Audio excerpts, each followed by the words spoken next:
Getting clients is actually the easy part of freelancing, if you know what to focus on. The problem is that most freelancers are focused on the things that keep them broke. Now, I've been fully booked for the last 5 years, but if I lost all my clients tomorrow, there are some specific steps that I would follow to rebuild my income fast. And that's the blueprint I'm gonna walk you through in this video. If I needed clients right now, the first thing that I would do is package my skills into one service. And that one service is all I'm gonna pitch. This is the first place most freelancers go wrong. They say, I'm a virtual assistant, or I can write your copy or edit your videos. And they think they're being helpful by saying, hey, I can do whatever you want. But that actually makes prospective clients see you as another person that they have to take the time to manage.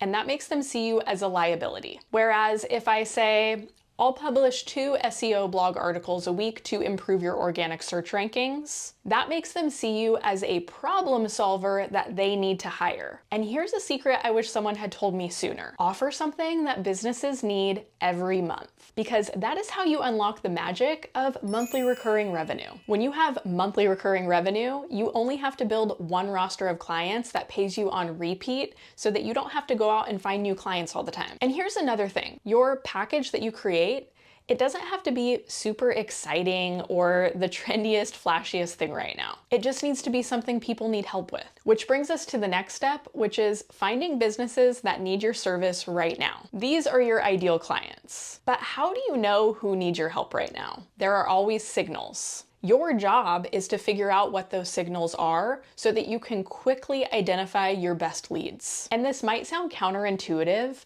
but your best leads are usually the businesses that have already invested in what you do. That's a strong signal because that means they see value in it. That's actually another major pitfall that I see freelancers fall into is they pitch to businesses that can't afford their services. And I definitely made this mistake early on. That's how I've gotten really good at identifying it. I was pitching to these tiny businesses that had never outsourced before, let alone outsourced their marketing.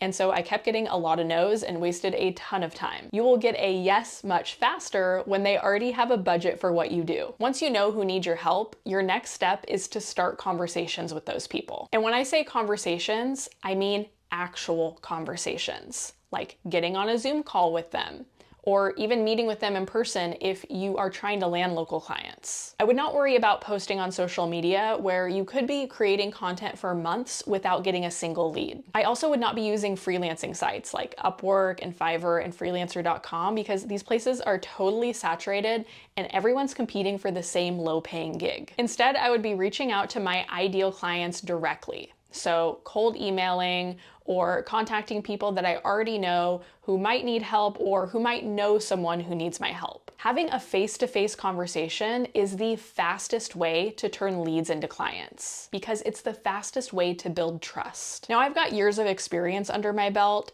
but if I didn't, I would be open to taking on a couple of clients without cash payment, but in exchange for a testimonial and to help build my portfolio. And I know that goes against what a lot of coaches will tell you, but when you really think about it, if you need proof that you're good at what you do to get clients, which you do, and you don't have that proof, you're going to get that proof much faster if you give out a couple of free samples. And look, I know there's a lot of freelancing advice on the internet, and you could probably follow most of it and have some level of success. But if you want a stable business that brings in consistent cash flow so you don't have to worry about how you're gonna pay your bills every month, it starts by having a clear service package that you can sell over and over again to your ideal clients, and having conversations so you can build those long-term relationships. Now, you might have noticed that I didn't mention proposals anywhere in this process, and that's because I don't use them. In fact, I found they actually make it harder to land clients. I break down my full proposal-free strategy in this video, so go watch that next if you want to learn how to sign more clients with less effort.